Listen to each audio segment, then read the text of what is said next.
നമസ്കാരം കൂട്ടുകാരെ, എല്ലാവർക്കും ടേക്കേഴ്സ് എഡ്യൂക്കേഷൻ സൊല്യൂഷനിലേക്ക് സ്വാഗതം. ഞാൻ നിങ്ങളുടെ ശ്രീരാജ് ത്യാഗരാജൻ. ഇന്നത്തെ നമ്മുടെ സബ്ജക്റ്റ് എന്ന് പറയുന്നത് 11th NCERT ചാപ്റ്റർ ആയിട്ടുള്ള ആദ്യത്തെ പാഠമാണ്. So Indian economy on the eve of independence. 11th NCERT എക്കണോമിക്സിൻ്റെ ആദ്യത്തെ ചാപ്റ്റർ മുതൽ എല്ലാ ചാപ്റ്ററുകളും നമ്മൾ എടുക്കുന്നുണ്ട്. സോ നമ്മൾ ആദ്യത്തെ ചാപ്റ്ററിലേക്ക് കടക്കുകയാണ്. സോ അതിന് മുമ്പായിട്ട് ഈ വീഡിയോ ഇതുവരെ സബ്സ്ക്രൈബ് ചെയ്യാത്തവർ ദയവായി സബ്സ്ക്രൈബ് ചെയ്യുക. നിങ്ങൾക്ക് വീഡിയോ ഇഷ്ടപ്പെട്ടെങ്കിൽ ദയവായി ലൈക്ക് ചെയ്യുക, ഷെയർ ചെയ്യുക, നിങ്ങളുടെ വിലയേറിയ അഭിപ്രായങ്ങൾ കമൻറ്റായി രേഖപ്പെടുത്തുക. സോ നമുക്ക് ചാപ്റ്ററിലേക്ക് കടക്കാം. So Indian economy on the eve of independence, ഇതിനകത്ത് നമുക്ക് ഏറ്റവും ഇമ്പോർട്ടൻ്റ് ആയിട്ടുള്ള ഭാഗങ്ങൾ നമ്മൾ ഈ പറഞ്ഞ പോയിന്റിലൂടെ ആയിരിക്കും സഞ്ചരിക്കുന്നത്. Low level of economic development under the colonial rule, agricultural sector, industrial sector, foreign trade, demographic condition, occupational structure, infrastructure, ഇതിലൂടെയാണ് നമ്മൾ കടന്നു പോകുന്നത്. സോ നമുക്ക് തുടങ്ങാം. ഇത് ഇൻട്രഡക്ഷനിൽ എന്താണ് പറയുന്നത്, ഈ ചാപ്റ്റർ എന്താണ് നമുക്ക് പരിചയപ്പെടുത്തി തരുന്നത്, ഈ ബ്രിട്ടീഷുകാരുടെ ആ സമയത്ത് ഇന്ത്യയിലെ എക്കണോമിക് ഡെവലപ്മെൻറ്റ് എങ്ങനെയായിരുന്നു, നമ്മളുടെ trade surplus balance of trade എങ്ങനെയായിരുന്നു, നമ്മളുടെ ജനങ്ങളുടെ എംപ്ലോയ്മെൻറ്റ്, അവരുടെ ജീവിത സാഹചര്യങ്ങളൊക്കെ എങ്ങനെയായിരുന്നു എന്നാണ് നോക്കുന്നത്. സോ നമുക്കറിയാം 1947 ഓഗസ്റ്റ് 15 നമുക്ക് എന്താണ് സ്വാതന്ത്ര്യം ലഭിക്കുന്നു. So, the economic policies pursued by the colonial government in India were concerned more with the protection and promotion of economic interest of their home country than with the development of Indian economy. India എന്ന രാജ്യത്തിൻ്റെ economic ഡെവലപ്മെൻറ്റിനേക്കാൾ കൂടുതൽ പ്രാധാന്യം ബ്രിട്ടീഷുകാർ നൽകിയത് അവരെ രാജ്യമായ ബ്രിട്ടനിലെ economic development ആയിരുന്നു. Such policies brought about a fundamental change in the structure of Indian economy, transforming the country into supplier of raw materials and consumer of finished industrial product from Britain. എന്താണ് നമ്മുടെ India എന്ന രാജ്യത്തെ എന്താണ് അവർ കൂടുതൽ utilise ചെയ്തത്, അവരുടെ രാജ്യത്തിൻ്റെ economic ഡെവലപ്മെൻറ്റിന് വേണ്ടിയും അവരുടെ രാജ്യത്ത് ആ കാലഘട്ടത്തിൽ നടന്നുകൊണ്ടിരുന്ന ഇൻഡസ്ട്രിയൽ പ്രൊമോഷന് വേണ്ടിയുള്ള, ഇൻഡസ്ട്രിയൽ റവല്യൂഷന് വേണ്ടിയുള്ള ഒരു ഉപകരണമായിട്ട് മാത്രമാണ്. ഇന്ത്യ എന്താണ് ഇന്ത്യയെ റോ മെറ്റീരിയൽസ്, ബ്രിട്ടന് റോ മെറ്റീരിയൽസ് നൽകുന്ന ഒരു കോളനി രാജ്യമായി നിലനിർത്തുകയും ആ രാജ്യത്തിൽ നിന്നുണ്ടാക്കുന്ന എല്ലാ ഫിനിഷ്ഡ് ഗുഡ്സും മാർക്കറ്റ് ചെയ്ത് അവർക്ക് വെൽത്ത് ലഭിക്കുന്ന രീതിയിൽ ഇന്ത്യൻ മാർക്കറ്റിനെ യൂട്ടിലൈസ് ചെയ്യുന്ന രീതിയിലാണ് എന്താണ് ഒരു ബ്രിട്ടീഷുകാരുടെ കാലത്ത് ഇന്ത്യയെ അവർ യൂട്ടിലൈസ് ചെയ്തുകൊണ്ടിരുന്നത്. അഗ്രികൾച്ചർ സെക്ടർ, ബ്രിട്ടീഷുകാരുടെ കാലത്ത് അഗ്രികൾച്ചർ സെക്ടർ എങ്ങനെയായിരുന്നു? India's economy under the British colonial rule remain fundamentally agrarian. എന്താണ് ബ്രിട്ടീഷുകാരുടെ കാലത്ത് ഇന്ത്യയുടെ എക്കണോമിക് ഡെവലപ്മെൻറ്റ് അല്ലെങ്കിൽ ഇന്ത്യയുടെ എക്കോണമിയുടെ ഏറ്റവും പ്രൈം ആയിട്ടുള്ള അല്ലെങ്കിൽ ഏറ്റവും ഇമ്പോർട്ടൻ്റ് ആയിട്ടുള്ള ഒരു ഭാഗം എന്ന് പറയുന്നത് അഗ്രികൾച്ചർ തന്നെയായിരുന്നു. ഇന്ത്യയിലെ 85% ജനങ്ങളും ഗ്രാമങ്ങളിൽ താമസിക്കുകയും അവർ അഗ്രികൾച്ചറിനെ ഡിപ്പെൻഡ് ചെയ്യുകയും ചെയ്തിരുന്നു. About 85% of country's population lived mostly in villages and derived livelihood directly or indirectly from agriculture. Despite being the occupation of such a large population, the agriculture sector continued to experience stagnation and not infrequently unusual deterioration. എന്താണ് ഇത്രയും അധികം ജനങ്ങളും അഗ്രികൾച്ചറിനെ depend ചെയ്യുകയും അല്ലെങ്കിൽ അഗ്രികൾച്ചറിൽ കൊണ്ട് വരുമാനം നേടുകയും ചെയ്തിട്ടും ഇന്ത്യയുടെ അഗ്രികൾച്ചർ ഇൻഡസ്ട്രി ബ്രിട്ടീഷ് കാലഘട്ടത്തിൽ വളരെ വലിയ പ്രശ്നങ്ങളെ നേരിട്ടു. അവർ അപ്പോഴും ദാരിദ്ര്യത്തിലും അതുപോലെ തന്നെ പ്രൊഡക്ഷൻ കുറവും ആയി ഒരുപാട് പ്രശ്നങ്ങൾ ആ സമയത്ത് നേരിട്ടു. Agricultural productivity became low, though in absolute terms, the sector experienced some growth due to the expansion of aggregate area under the cultivation. എന്താണ് നമ്മുടെ അഗ്രികൾച്ചർ ഏരിയ വലുതാക്കിയിട്ടും അഗ്രികൾച്ചർ ഏരിയ എക്സ്പാൻഡ് ചെയ്തു, എന്നിട്ട് കൂടി ഈ പറയുന്ന ഒരു അഗ്രികൾച്ചർ പ്രൊഡക്ടിവിറ്റി ഇന്ത്യയിൽ ഉണ്ടായില്ല. This stagnation in the agriculture sector was caused mainly because of the various system of land settlement that were introduced by the colonial government. ഈ പറയുന്ന ഒരു സ്റ്റാഗ്നേഷൻ, ഈ പറയുന്ന ഒരു കുറവ് അല്ലെങ്കിൽ പ്രൊഡക്ടിവിറ്റിയൊക്കെ കുറവ് അഗ്രികൾച്ചർ ഫീൽഡിൽ അല്ലെങ്കിൽ നമ്മുടെ ഇന്ത്യയിലെ കൃഷിയിൽ സംഭവിച്ചതിൻ്റെ പ്രധാന കാരണം ബ്രിട്ടീഷുകാർ ഇന്ത്യയിൽ നടപ്പിലാക്കിയ പല നിയമങ്ങളുമാണ്. നമുക്കറിയാം മഹൽവാരി സിസ്റ്റം, സമീന്ദാർ സിസ്റ്റം തുടങ്ങിയ സിസ്റ്റം. ഇതൊക്കെ ഈ പറയുന്ന നമ്മളുടെ അഗ്രികൾച്ചർ പ്രൊഡക്ടിവിറ്റി കുറയാനുള്ള കാരണമായി. The primary motive of colonial government behind this policy of systematically de-industrializing India was twofold. ബ്രിട്ടീഷുകാരുടെ ആ സമയത്തും ബ്രിട്ടീഷുകാരുടെ ഒരു ഇൻഡസ്ട്രിയലൈസേഷൻ, ഒരു ഇൻഡസ്ട്രിയൽ റവല്യൂഷൻ മുന്നോട്ട് പോകുന്ന അല്ലെങ്കിൽ തുടങ്ങുന്ന ഒരു സമയമാണ് ബ്രിട്ടനിൽ. ആ സമയത്ത് ഇന്ത്യ എന്ന കോളനി രാജ്യത്തെ അവർ എപ്പോഴും ഒരു ഇൻഡസ്ട്രിയലൈസിങ് കൺട്രി ആയിട്ട് തന്നെ നിലനിർത്താൻ ശ്രമിച്ചു. രണ്ട് കാര്യങ്ങളാണ് അവർ പറയുന്നത്. എന്തുകൊണ്ടാണ് ഈ ഇന്ത്യ എന്ന രാജ്യത്തെ അല്ലെങ്കിൽ ഇന്ത്യ എന്ന ബ്രിട്ടീഷുകാരുടെ അന്നത്തെ കോളനിയെ അവരെപ്പോഴും ഒരു ഡീ ഇൻഡസ്ട്രിയലൈസിങ് രാജ്യമായിട്ട് തന്നെ നിലനിർത്താൻ ശ്രമിച്ചതിൻ്റെ 2 കാരണങ്ങളാണ് പറയുന്നത്. First, to reduce India to status of mere exporter of important raw materials for the upcoming modern industries in Britain. എന്താണ്? ബ്രിട്ടനിൽ റോ മെറ്റീരിയൽസ് നൽകുന്ന ഒരു കോളനി രാജ്യമായി മാത്രം ഇന്ത്യയെ നിലനിർത്തുകയായിരുന്നു അവർ ചെയ്തിരുന്നത്. അതുപോലെ തന്നെ 2 എന്താണ്? Second, to turn India to sprawling market for the finished products of those industries so that their continued expansion could be ensured to the maximum demand of their home country Britain. എന്താണ്? ഈ പറയുന്ന ബ്രിട്ടന് raw material നൽകുന്ന ഒരു colony രാജ്യമായി നിലനിർത്തുകയും അതുപോലെ തന്നെ ഈ റോ മെറ്റീരിയൽ കൊണ്ട് ഫിനിഷ്ഡ് ഗുഡ്സ് ഉണ്ടാക്കിയിട്ട് ആ ഫിനിഷ്ഡ് ഗുഡ്സ് ഇന്ത്യൻ മാർക്കറ്റിൽ വളരെ ചീപ്പായ റേറ്റിൽ കൊടുത്തിട്ട് ആ ഇന്ത്യയിലെ വെൽത്ത് മുഴുവൻ അപഹരിച്ച് നിർത്തുക തന്നെയായിരുന്നു ബ്രിട്ടീഷുകാരുടെ പ്രധാന മോട്ടീവ് എന്ന് പറയുന്നത്. Impact of the above policy was massive unemployment due to decline of the indigenous handicraft industry and it creates new demand in the Indian consumer market. എന്താണ്? ഇന്ത്യയിൽ നിന്നും ഫിനിഷ്ഡ് ഗുഡ്സ് മറ്റു രാജ്യങ്ങളിലേക്ക് കയറ്റുമതി ചെയ്യാൻ അവർ സമ്മതിച്ചില്ല. ഒരുപാട് റെസ്ട്രിക്ഷൻസ് ഇന്ത്യയിൽ കൊണ്ടുവന്നു. അതോടുകൂടി ഇന്ത്യയിൽ നിന്ന് ഹാൻഡിക്രാഫ്റ്റിൻ്റെയും അഗ്രികൾച്ചറിൻ്റെയൊക്കെ എക്സ്പോർട്ട് മറ്റു രാജ്യങ്ങളിൽ ചെയ്തിരുന്നതൊക്കെ എന്താണ്? നിലച്ചു. ബ്രിട്ടനിലേക്ക് മാത്രം റോ മെറ്റീരിയൽസ് കയറ്റി അയക്കുന്ന ഒരു രാജ്യമായി ബ്രിട്ടൻ്റെ ഒരു കോളനി രാജ്യമായി ഇന്ത്യയെ ഒതുക്കി. ഇതോടുകൂടി അതുപോലെ തന്നെ ഇന്ത്യയിൽ നിന്ന് റോ മെറ്റീരിയൽസ് വാങ്ങിച്ച് അത് ഫിനിഷ്ഡ് ഗുഡ്സാക്കി ഇന്ത്യയിലേക്ക് തന്നെ കയറ്റുമതി ചെയ്ത് ഇന്ത്യയിൽ ഏറ്റവും ചീപ്പായിട്ട് റേറ്റിൽ ഈ സാധനങ്ങൾ കയറ്റുമതി ചെയ്തു. ഇന്ത്യൻ മാർക്കറ്റിലെല്ലാം ഇവരുടെ ഇൻഡസ്ട്രിയൽ പ്രൊഡക്ട്സുകൾ ഡംപ് ചെയ്തു. സോ വളരെ ചീപ്പായ റേറ്റ് ആയതുകൊണ്ട് ഇന്ത്യക്കാരെല്ലാം ഇത് വാങ്ങിച്ച് യൂസ് ചെയ്തു. ഇതോടുകൂടി ഇന്ത്യയിലുള്ള Indian domestic manufactured hand made manufactured ആയിട്ടുള്ള സാധനങ്ങളുടെ വില ഈ ചീപ്പ് റേറ്റിനെക്കാട്ടിയും ഉയരത്തിലായതിനാൽ ഇന്ത്യക്കാർ ഇതൊന്നും വാങ്ങിക്കാതെയായി. ഇത് ഇന്ത്യയിൽ ഒരു വലിയ അൺഎംപ്ലോയ്മെൻറ്റ് റേറ്റ് കൂടുന്നതിന് കാരണമാവുകയും ചെയ്തു. After 1815, modern industry began to take root in India, but its progress remained very slowly. So, ഒരു മാറ്റവും ഇല്ലാതെ ഇന്ത്യക്ക് മുന്നോട്ട് പോകാൻ കഴിയാത്തൊരവസ്ഥയിലോട്ട് നീങ്ങിയപ്പോൾ ഇന്ത്യ ഒരു മാറ്റത്തിന് വേണ്ടി തയ്യാറെടുത്തു. പക്ഷേ ഈ മോഡേൺ ഇൻഡസ്ട്രിയലൈസേഷൻ ഇന്ത്യയിൽ വളരെ പതുക്കെ വളരെ സാവധാനത്തിലായിരുന്നു മുന്നോട്ട് പോയിരുന്നത്. Initially this was confined to the setting of cotton and jute textile mills in western India. ഇത് വെസ്റ്റേൺ ഇന്ത്യയിൽ തുടക്കത്തിൽ ഈ മോഡേണൈസേഷൻ എന്ന് പറയുന്നത് വെസ്റ്റേൺ ഇന്ത്യയിലായിരുന്നു തുടക്കം. വെസ്റ്റേൺ ഇന്ത്യയിൽ ഈ കോട്ടൺ ഇൻഡസ്ട്രിയിലും ജൂട്ട് ടെക്സ്റ്റൈൽ മിൽസിലും ഒക്കെ ഒരു മോഡേണൈസേഷൻ ഇന്ത്യ കാണാൻ ഇടയായി. അതുപോലെ തന്നെ ജൂട്ട് മിൽസിൽ ഒരു മോഡേണൈസേഷൻ കൊണ്ടുവന്നെങ്കിലും ഫോറിനേഴ്സ് ആയിരുന്നു അത് ഡോമിനേറ്റ് ചെയ്തിരുന്നത്. അതുകൊണ്ട് തന്നെ ഇതിൻ്റെ പ്രയോജനം മുഴുവനായിട്ട് ഇന്ത്യയിലെ ജനങ്ങൾക്കൊന്നും ലഭിച്ചിരുന്നില്ല. സോ അങ്ങും ഇങ്ങും ചില ഇടങ്ങളിൽ മാത്രം ഇങ്ങനൊരു മാറ്റം ഉണ്ടായതുകൊണ്ട് അത് ഇന്ത്യയിലെ മുഴുവൻ ജനങ്ങൾക്കും പ്രയോജനപ്പെടുന്ന രീതിയിലേക്ക് മാറുമോ? ഒരിക്കലുമില്ല. The Tata Iron and Steel Company was incorporated in 1907. The Tata Iron and Steel Company വന്നു.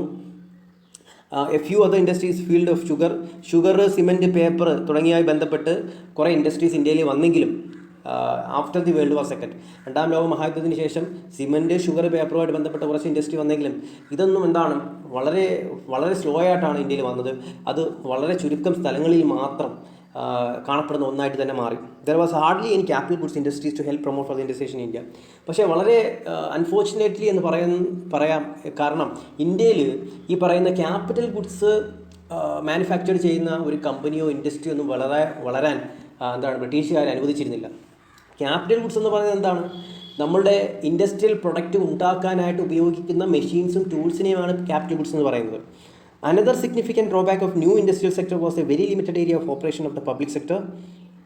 This sector remained confined only to the railways, power generation, communication, ports and some other department undertaking. ഇന്ത്യയുടെ public sector പോലും ചെറിയ ചില മേഖലകളിൽ ഒതുങ്ങി നിന്നു. അതും ഈ പറയുന്ന ഒരു ഇന്ത്യയുടെ ഇക്കണോമിക് ഡെവലപ്മെൻറ്റിന് കുറവ് വരാൻ ഒരു കാരണമായി. ഇന്ത്യയുടെ പബ്ലിക് സെക്ടർ ഏത് മേഖലയിലാണ് ഒതുങ്ങി നിന്നത്? റെയിൽവേസും പവർ ജനറേഷൻ, കമ്മ്യൂണിക്കേഷനും പോർട്സുമായിട്ടുള്ള മേഖലകളിൽ ഇന്ത്യയുടെ പബ്ലിക് സെക്ടർ ഒതുങ്ങി നിന്നു. Foreign trade. The restrictive policies of commodity production, trade and tariff pursued by the colonial government adversely affected the structure, composition and volume of India foreign trade. ഇന്ത്യയുടെ foreign ട്രേഡിൻ്റെ structure ഈ പറയുന്ന ബ്രിട്ടീഷുകാരുടെ നിയമങ്ങൾ കൊണ്ടുവന്നതോടുകൂടി വലിയ ഒരു പ്രശ്നമായ ഒരു ഭാഗമായി മാറി. കാരണം ഇന്ത്യൻ ഫോറിൻ ട്രേഡ് ഇന്ത്യയിൽ നിന്നും മറ്റു രാജ്യങ്ങളിലേക്ക് കടത്തി അയക്കുന്ന അതിനൊക്കെ കുറേ റെസ്ട്രിക്ഷൻ കൊണ്ടുവന്നു നമ്മൾ പഠിച്ചു. അതുപോലെ തന്നെ ഇന്ത്യയിലേക്ക് അങ്ങനെ കയറ്റി അയക്കുമ്പോൾ തന്നെ അവരെന്താണ് കസ്റ്റം ഡ്യൂട്ടിയിലേക്ക് ഒരുപാട് കൂടുതൽ കൊണ്ടുവന്നു. അവർക്ക് പുറം രാജ്യങ്ങളിലേക്കൊക്കെ നമ്മൾ സാധനം കയറ്റുമതി ചെയ്യുന്നതിന് ഒരുപാട് കസ്റ്റം ഡ്യൂട്ടി എന്താണ് ഈ ബ്രിട്ടീഷുകാർക്ക് കൊടുക്കേണ്ടി വന്നു. സോ അതുപോലെ തന്നെ കുറേ റെസ്ട്രിക്ഷൻസ് അവർ കൊണ്ടുവന്നു ട്രേഡിലും പ്രൊഡക്ഷനിലും താരിഫിലും ഒക്കെ. This sector remained confined only to the railways, power generation, communication, ports and some other department undertaking. So consequently, India became an exporter of primary products such as raw silk, cotton, wool, sugar, indigo, jute, etc. So ഇങ്ങനെയൊക്കെയുള്ള restrictions കൊണ്ടുവന്നതോടുകൂടി എന്തൊക്കെ restrictions? For example നമുക്ക് ചിന്തിക്കാം. നമ്മളെ രാജ്യത്തു നിന്ന് മറ്റു രാജ്യങ്ങളിലേക്ക് കയറ്റി അയക്കുന്നതിന് വേണ്ടി ബ്രിട്ടീഷുകാർക്ക് വലിയൊരു എമൗണ്ട് ടാക്സായിട്ട് കൊടുക്കേണ്ടി വന്നാൽ എന്താണ്, നമ്മുടെ സാധനങ്ങൾക്ക് മറ്റു രാജ്യങ്ങളിൽ വില കൂടുതൽ വരും. അപ്പോൾ ആ സാധനങ്ങൾക്ക് ഡിമാൻഡ് കുറയും. പ്രൈസ് കൂടുമ്പോൾ ഡിമാൻഡ് കുറയും, അല്ലേ? ആ സ്ഥലങ്ങളിലെല്ലാം ബ്രിട്ടീഷുകാർ അതേ സാധനം അവർ മാനുഫാക്ചേർഡ് ചെയ്തിട്ട് കയറ്റി അയച്ചു. അപ്പം നമ്മുടെ ഇന്ത്യൻ മെയ്ഡിനെക്കാട്ടിയും പ്രാധാന്യം ഇവരെ വളരെ ചീപ്പ് റേറ്റ് ആയിട്ടുള്ള ഇവരെ സാധനങ്ങൾക്ക് ലഭിച്ചു. സോ അതോടുകൂടി നമ്മുടെ സാധനങ്ങൾ അല്ലെങ്കിൽ നമ്മുടെ പ്രൊഡക്റ്റുകൾ മറ്റു രാജ്യങ്ങളിൽ നിന്ന് ഡിക്ലൈൻ ചെയ്യപ്പെട്ടു, അവർക്ക് വേണ്ടതായി. അതോടുകൂടി ഇന്ത്യയിലെ ഒരു ഇൻഡസ്ട്രി എന്താണ്, മറ്റു രാജ്യങ്ങളിലേക്ക് ഒരു ഫിനിഷ്ഡ് ഗുഡ്സ് അയക്കാൻ പറ്റാതെ ഇന്ത്യയുടെ ഇൻഡസ്ട്രി എന്താണ്, പ്രൈമറി പ്രൊഡക്റ്റുകൾ മാത്രം ഉണ്ടാക്കുന്ന ഒരു രാജ്യമായി മാറ്റിയതാണല്ലേ ബ്രിട്ടീഷുകാർ. അങ്ങനെ ഒരു രാജ്യമാക്കി നിലനിർത്തി. കാരണം ഇതിൻ്റെ പ്രൈമറി പ്രൊഡക്ട്സ് എന്ന് പറഞ്ഞാൽ എന്താണ്, റോ മെറ്റീരിയൽസ് ഉണ്ടാകുന്ന രാജ്യമാക്കി മാറ്റി. കോട്ടൻ്റെ, വൂളിൻ്റെ, sugar, indigo, jute etcetera. And importer of finished goods, consumer goods like cotton, silk and woollen clothes and capital goods like light machinery produce in the factories of Britain. പക്ഷേ Britain എന്തായത്, Britain ആ സമയത്ത് ഈ raw materials primary products എല്ലാം വാങ്ങിച്ചിട്ട് എന്താണ്, finished goods ഉണ്ടാക്കിയിട്ട് പല രാജ്യങ്ങളിലേക്ക് കയറ്റുമതി ചെയ്തു. അതുപോലെ തന്നെ ക്യാപിറ്റൽ ഗുഡ്സ് ഉണ്ടാക്കി പല രാജ്യങ്ങളിലേക്കും കയറ്റുമതി ചെയ്തു. The most important characteristics of India's foreign trade throughout the colonial period was the generation of large export surplus. നമ്മളുടെ കൊളോണിയൽ പീരീഡ് നമ്മൾ നോക്കുകയാണെങ്കിൽ അതിനകത്ത് നമുക്ക് കാണാൻ കഴിയുന്ന ഒന്ന് എന്ന് പറയുന്നത് ലാർജ് എക്സ്പോർട്ട് സർപ്ലസ് ആണ്. എന്ന് പറഞ്ഞാൽ നമ്മളുടെ ബാലൻസ് ഓഫ് ട്രേഡ് എന്ന് പറയുന്നത് സർപ്ലസ് ആണ്. മറ്റു രാജ്യങ്ങളിലേക്ക് അല്ലെങ്കിൽ ബ്രിട്ടനിലേക്ക് കയറ്റി അയക്കുന്ന നമ്മളുടെ എക്സ്പോർട്ട് എന്ന് പറയുന്നത് ഇമ്പോർട്ടിനെക്കാട്ടിയും കൂടുതലായിരുന്നു. പക്ഷേ എക്സ്പോർട്ട് സർപ്ലസ് എന്താണ്, നമ്മുടെ രാജ്യത്ത് ബ്രിട്ടീഷുകാരുടെ കാലത്ത് ഇറക്കുമതി കുറവും കയറ്റുമതി വളരെ കൂടുതലുമായിരുന്നു. എക്സ്പോർട്ട് വളരെ കൂടുതലായിരുന്നു. എന്നാൽ പോലും ഈ എക്സ്പോർട്ട് ചെയ്തതിൻ്റെ ആനുകൂല്യങ്ങളോ അതിൻ്റെ ഗുണമോ നമ്മുടെ രാജ്യത്തെ ജനങ്ങൾക്ക് ലഭിച്ചിരുന്നില്ല. കാരണം അവർ ആ പൈസ എന്തു ചെയ്തു, ഈ കിട്ടുന്ന എക്സ്പോർട്ട് സർപ്ലസിൽ നിന്ന് കിട്ടുന്ന വരുമാനം ബ്രിട്ടീഷുകാർ ഉപയോഗിച്ചിരുന്നത് അവരുടേതായ ഗുണഫലങ്ങൾക്ക് വേണ്ടിയായിരുന്നു. നമ്മുടെ രാജ്യത്ത് ജോലി ചെയ്യുന്ന ബ്രിട്ടീഷുകാരുടെ പേയ്മെൻറ്റ്സിനും സാലറിക്കും അവരുടെ ചെലവുകൾക്കും വേണ്ടി മാത്രം ഉപയോഗിക്കുന്ന ഒരു പൈസയായി ഇത് മാറി. അതെന്താണ്, നമുക്ക് പ്രയോജനമില്ലാതെ മാറി. This was used to make payments for expenses incurred by an office set up by the colonial government in Britain, expenses on war against fought by the British government, and the import of invisible items, all of which led to the drain of Indian wealth. Demographic condition. Various details about the population of British India were first collected through the census in 1881. എന്താണ്, പോപ്പുലേഷനുമായിട്ട് അനുബന്ധമായ ചില കാര്യങ്ങളുടെ details എല്ലാം 1881 British ഇന്ത്യയുടെ ആദ്യത്തെ സെൻസസിലാണ് collect ചെയ്യുന്നത്. So ആദ്യത്തെ British India അധികാരത്തിലിരിക്കുമ്പോൾ നടക്കുന്ന ആദ്യത്തെ census 1881. Subsequently, every 10 years which census operations were carried out. Before 1921, India was in the first stage of demographic transition. The second stage of transition began after 1921. എന്താണ്, നമ്മുടെ അതിനുശേഷം 1881 ആദ്യത്തെ census British ഇന്ത്യയിൽ നടന്നതിന് ശേഷം എല്ലാ 10 വർഷം കൂടുമ്പോഴും ഒരു സെൻസസ് വരുമായിരുന്നു. So however, neither the total population of India nor the rate of population growth at the stage was very high. The various social development indicators were also quite encouraging. നമ്മളുടെ population നോക്കുകയാണെങ്കിൽ വളരെ high ആയിരുന്നു. Number of population, increasing the number of population എന്താണ്, വളരെ high ആയിരുന്നു. പക്ഷേ നമ്മളുടെ population growth ഒക്കെ വളരെ കൂടുതലായിരുന്നെങ്കിലും നമ്മളുടെ ഒരു സോഷ്യൽ ഡെവലപ്മെൻറ്റ് ഇൻഡിക്കേറ്റേഴ്സ് നോക്കുമ്പോൾ അത് വളരെ ലോ ലെവലായിരുന്നു. കാരണം എന്താണ്, ഒരു ബ്രിട്ടീഷ് ജനത ഇന്ത്യൻ ജനതയുടെ എല്ലാ സമ്പന്നതയും ഊറ്റിക്കുടിക്കുന്ന ഒരു ഭാഗമായിട്ട് മാറുകയായിരുന്നു. The overall mortality rate was very high, and particularly the infant mortality rate was quite alarming. About 218 per thousand. In contrast, the present infant mortality rate of 40 per thousand. നമ്മളുടെ ഈ പറഞ്ഞ ശിശുമരണ നിരക്ക് വളരെ ഹൈ ആയിരുന്നു. ആ സമയങ്ങളിൽ വളരെ അലാമിംഗ് ആയിരുന്നു. അല്ലേ? ശിശുമരണ നിരക്ക് ആ കാലഘട്ടങ്ങളിൽ വളരെ അലാമിംഗ് ആയിട്ട് മുന്നോട്ട് പോയി. പക്ഷേ ഇപ്പോൾ പ്രസൻ്റ്ലി ഇൻഫൻറ്റ് മോർട്ടാലിറ്റി റേറ്റ് 1000 കുട്ടികൾ ജനിക്കുമ്പോൾ 40 പേരെ മരണപ്പെടുന്നുണ്ടെങ്കിൽ അന്നത്തെ കാലഘട്ടത്തിൽ 1000 കുട്ടികൾ ജനിക്കുമ്പോൾ 218 പേര് മരണപ്പെടുന്നുണ്ടായിരുന്നു, 218 കുട്ടികൾ മരിക്കുന്നുണ്ടായിരുന്നു. ഈ പറയുന്ന ദാരിദ്ര്യവും ദുരിത ജീവിതങ്ങളും എന്താണ്? ഇന്ത്യൻ ജനതയുടെ ഒരു പ്രൊഫൈൽ എന്താണ്? ഏറ്റവും ദുരിതക്കയങ്ങളിലേക്ക് അല്ലെങ്കിൽ ഏറ്റവും ദുരിതപൂർണമായ റിസൾട്ടുകൾ അല്ലെങ്കിൽ ഏറ്റവും ദുരിതപൂർണമായ ഒരു അന്തരീക്ഷമാണ് അവർക്ക് സൃഷ്ടിച്ചത്. Occupational structure during the colonial period, occupational structure of India showed little sign of change. എന്താണ്? കൊളോണിയൽ പീരീഡിൽ തന്നെ നമ്മുടെ ഒക്കുപേഷണൽ സ്ട്രക്ചറിൽ ഒരു ചെറിയ മാറ്റം കണ്ടു തുടങ്ങി. നമുക്കറിയാം, നമ്മുടെ അഗ്രികൾച്ചർ സെക്ടറിലാണ് ഏറ്റവും കൂടുതൽ ജനങ്ങൾ ജോലിയെടുക്കുന്നത്. നിലവിലും ഏകദേശം 53% ജനങ്ങൾ ജോലിയെടുക്കുന്നത് അഗ്രികൾച്ചർ സെക്ടറിലാണ്. പക്ഷേ അതിൻ്റെ പ്രൊഡക്ടിവിറ്റി നോക്കുമ്പോൾ compare to the employment growth and productivity from agriculture നമ്മൾ നോക്കുകയാണെങ്കിൽ കൂടുതൽ ആൾക്കാർ ജോലിയെടുക്കുന്ന ഈ അഗ്രികൾച്ചർ മേഖലയിൽ പ്രൊഡക്ടിവിറ്റി വളരെ കുറവാണെന്ന് നമുക്ക് കാണാൻ കഴിയും. അനദർ സ്ട്രൈക്കിംഗ് ആസ്പെക്ട് വാസ് ഈ പറയുന്ന ഏറ്റവും കൂടുതൽ ജോലിയെടുക്കുന്ന അഗ്രികൾച്ചർ ഫീൽഡിൽ നിന്നും നമുക്ക് അത്രയും ജനതയുടെ ഒരു ജോലിയെടുക്കുന്നതിൻ്റെ ഒരു ഔട്ട്കം ലഭിക്കുന്നില്ല. Bombay and Bengal witnessed a decline in the independence of work force on the agriculture sector with the commensurate increase in the manufacturing and service sector. ഈ പറയുന്ന ബോംബെയിലും ബംഗാളിലും ഒരു ഡിക്ലൈൻ കണ്ടു തുടങ്ങി. അഗ്രികൾച്ചർ സെക്ടറിൽ ജോലിയെടുക്കുന്നവരുടെ എണ്ണം കുറഞ്ഞുകൊണ്ടിരുന്നു. എവിടെയാണ്? ബോംബെയിലും ബംഗാളിലും. കാരണം അവിടെ സർവീസ് സെക്ടറും മാനുഫാക്ചറിങ് സെക്ടറും സ്ഥാനം പിടിച്ചു. There had been an increase in the share of workforce in agriculture during the same time in states such as Orissa, Rajasthan and Punjab. അതുപോലെ തന്നെ ഒഡീഷ, രാജസ്ഥാൻ, പഞ്ചാബ് എന്നീ സ്ഥലങ്ങളിൽ അഗ്രികൾച്ചർ സെക്ടറിലേക്ക് പോകുന്ന ജനതയുടെ എണ്ണം കൂടുകയും ചെയ്തു. Infrastructure. Under the colonial reign, basic infrastructure such as railways, ports, water transport, post and telegraph developed.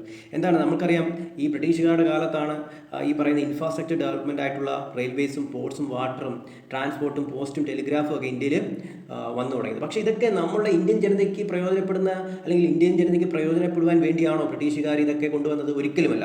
ഇവരിത് കൊണ്ടുവന്നത് അവരുടേതായ രാജ്യത്തിൻ്റെ പ്രയോജനത്തിനും അവരുടേതായ പ്രയോജനങ്ങൾക്കും വേണ്ടി മാത്രമായിരുന്നു അവരിത് കൊണ്ടുവന്നത്. അല്ലാതെ ഇന്ത്യൻ ജനതയ്ക്ക് എന്തെങ്കിലുമൊക്കെ ഗുണമുണ്ടാകട്ടെ എന്ന് കരുതി കൊണ്ടുവന്ന ഒന്നുമല്ല. അപ്പോൾ the real motive behind this development was not to provide basic amenities to the people but to subserve various colonial interests. The roads that were built primarily served the purposes of mobilizing the army within India and drawing out raw materials from the countryside to the nearest railway station. അവർ റോഡുകൾ സ്ഥാപിച്ചത് എന്തിനാണ്? അവർ റോഡുകൾ construct ചെയ്തത് എന്തിനാണ്? ഈ പറയുന്ന ആർമിക്ക് പ്രത്യേക സ്ഥലങ്ങളിൽ പോകുവാനും അല്ലെങ്കിൽ ഈ യുദ്ധങ്ങൾ നടക്കുമ്പോഴോ അല്ലെങ്കിൽ അവർക്ക് ഒരു സ്ഥലത്ത് നിന്ന് മറ്റൊരു സ്ഥലത്തിലേക്ക് യുദ്ധം ചെയ്യാൻ പോകേണ്ട ആവശ്യകതകൾ വരുമ്പോൾ അവർക്ക് വളരെ വേഗത്തിൽ തന്നെ സ്ഥലങ്ങളിൽ എത്തിച്ചേരുവാൻ വേണ്ടിയും അതുപോലെ തന്നെ ഈ പറയുന്ന റോ മെറ്റീരിയൽസ് കളക്ട് ചെയ്ത് റെയിൽവേ സ്റ്റേഷനിൽ എത്തിക്കുവാൻ വേണ്ടിയുമാണ് അവർ റോഡ് പണിഞ്ഞത്. അതുപോലെ തന്നെ പോർട്ടുകൾ, the port to send these far away England or other lucrative foreign destinations. അല്ലെങ്കിൽ ഈ പറയുന്ന റോഡുകളിലൂടെ പോർട്ടുകൾ എത്തിച്ചേരുന്നു, റോ മെറ്റീരിയൽസ് പോർട്ടുകൾ എത്തിക്കുന്നു. അതുവഴി എവിടെയാണ് ഈ പറയുന്ന അവരുടെ രാജ്യത്തിലേക്ക് കയറ്റി അയക്കുന്നു. The railways affected the structure of the Indian economy in two important ways. On the one hand, it enabled people to undertake long distance travel and thereby break geographical and cultural barriers. നമുക്കറിയാം, ഈ railway വന്നതോടുകൂടി Indian എക്കോണമിയിൽ വലിയ രണ്ട് important മാറ്റങ്ങളാണ് കൊണ്ടുവന്നത്. ഒന്ന്, ജനങ്ങൾക്ക് യാതൊരു തടസ്സങ്ങളുമില്ലാതെ യാതൊരു കൾച്ചറൽ ബാരിയേഴ്സും ഇല്ലാതെ യാതൊരു ട്രാവൽ ബാരിയേഴ്സും ഇല്ലാതെ എല്ലാ സ്ഥലങ്ങളിലേക്കും പോകാനുള്ള ഒരു മാർഗമായി റെയിൽവേ മാറി. ഒരു വലിയ ലോങ് ഡിസ്റ്റൻസുകൾ വലിയ ലോങ് ഡിസ്റ്റൻസുകൾ അത് മറികടക്കാൻ ഇവരെ റെയിൽവേ സഹായിച്ചു. While on the other hand, it fostered commercialization of Indian agriculture, which adversely affected the self-sufficiency of the village economies in India. അതുപോലെ തന്നെ ഈ കൊമേഴ്ഷ്യലൈസേഷന് പ്രാധാന്യം കൊടുക്കുകയും ചെയ്തു. ഈ പറയുന്ന റെയിൽവേസ് റെയിൽവേയുടെ ഇൻട്രൊഡ്യൂസിനോട് അല്ലെങ്കിൽ റെയിൽവേയുടെ കടന്നുവരവോടുകൂടി ഈ പറയുന്ന കൊമേഴ്ഷ്യലൈസേഷന് കൂടുതൽ ശക്തി പകർന്നു, അല്ലേ? കൺക്ലൂഷനാണ് ഇനിയുള്ളത്. The agriculture sector was already saddled with surplus labor and extremely low productivity. Agriculture sector വളരെ വലിയ ഒരു പ്രശ്നത്തിലേക്ക്, അല്ലെങ്കിൽ അവരെന്താണ് ചില പ്രശ്നങ്ങൾ, ഏറ്റവും പ്രധാനപ്പെട്ട ചില പ്രശ്നങ്ങൾ ഇവർക്ക് ഇപ്പോഴും ഉണ്ട്, ഈ നിലവിലും ഉണ്ട്. പ്രൊഡക്ടിവിറ്റി ലോ ആയിരുന്നു. കാരണം നമ്മൾ നേരത്തെ പഠിച്ചു, എന്താ പറയുക, ഏകദേശം 85% ആളുകളും താമസിക്കുന്നത് ഗ്രാമങ്ങളിലാണ്. ഈ 85% ആളുകളും ഡിപ്പെൻഡ് ചെയ്യുന്ന അഗ്രികൾച്ചറിനാണ്. ഏറ്റവും കൂടുതൽ ആൾക്കാർ, ജനങ്ങൾ ജോലി ചെയ്യുന്ന ഒരു ഒക്കുപ്പേഷനാണ് അഗ്രികൾച്ചർ. എന്നിട്ട് കൂടി ഇതിൻ്റെ പ്രൊഡക്ടിവിറ്റി നമ്മൾ പ്രതീക്ഷിക്കുന്ന തരത്തിൽ ലഭിക്കുന്നില്ല. The industrial sector was trying for modernisation. എന്താണ് ഇൻഡസ്ട്രിയൽ സെക്ടർ? എന്താണ് അവരെന്താണ് മോഡേണൈസേഷന് വേണ്ടി എന്താണ് കരഞ്ഞുകൊണ്ടിരുന്നു, അല്ലെങ്കിൽ മോഡേണൈസേഷൻ അവർ ആവശ്യപ്പെട്ടുകൊണ്ടിരുന്നു. Diversification, capacity building and increased public investment. Foreign trade was oriented to feed the industrial revolution in Britain. So നമ്മളിത് മനസ്സിലാക്കേണ്ടതെന്ന് വിചാരിച്ചാൽ, ഇതിനകത്ത് നമുക്ക് മനസ്സിലാക്കേണ്ട ഒരു കാര്യം എന്ന് പറയുന്നത്, ഈ പറയുന്ന ബ്രിട്ടീഷുകാരുടെ കടന്നുവരവോടുകൂടി ഒരുപാട് മാറ്റങ്ങൾ കൊണ്ടുവരികയും അതുപോലെ തന്നെ ഈ മാറ്റങ്ങളെല്ലാം ഇന്ത്യൻ എക്കണോമിക് ഡെവലപ്മെൻറ്റിന് പ്രയോജനകരമായിട്ടുണ്ടോ എന്ന് ചോദിച്ചാൽ ചെറിയൊരളവിൽ മാത്രമാണ് പ്രയോജനപ്പെട്ടത്. പക്ഷേ 99% നമ്മളെ ദ്രോഹിച്ചതല്ലാതെ, അല്ലെങ്കിൽ നമ്മളെ എക്കണോമിക് ഡെവലപ്മെൻറ്റിനെ ബാധിച്ചതല്ലാതെ അതുകൊണ്ട് വലിയ നേട്ടങ്ങളൊന്നും കൈവരിക്കാൻ നമുക്ക് കഴിഞ്ഞിട്ടില്ല. അവർ കൊണ്ടുവന്നെന്ന് അവകാശപ്പെടുന്ന റെയിൽവേയൊക്കെ ഒരിക്കലും ഇന്ത്യൻ ജനതയ്ക്ക് വേണ്ടിയുള്ള ഒരു ഗുണകരമായ രീതിയിലല്ല അവർ കൊണ്ടുവന്നത് അവരുടെ ആവശ്യങ്ങൾ നിറവേറ്റാനായിരുന്നു അവർ കൊണ്ടുവന്നത്. അതുപോലെ തന്നെ നമ്മളുടെ ട്രേഡിനെയൊക്കെ നമ്മളുടെ ഇതുവരെയുള്ള, അല്ലെങ്കിൽ അവർ വരുന്നതിന് മുമ്പ് വരെയുള്ള ട്രേഡുകളൊക്കെ അവർ വന്നതിന് ശേഷം ഒരുപാട് മാറ്റങ്ങളുണ്ടായി. അവർക്ക് വേണ്ടി മാത്രം റോ മെറ്റീരിയൽസ് ഉണ്ടാക്കുന്ന ഒരു രാജ്യമായി മാത്രമായി ഒതുങ്ങുകയും ചെയ്തു.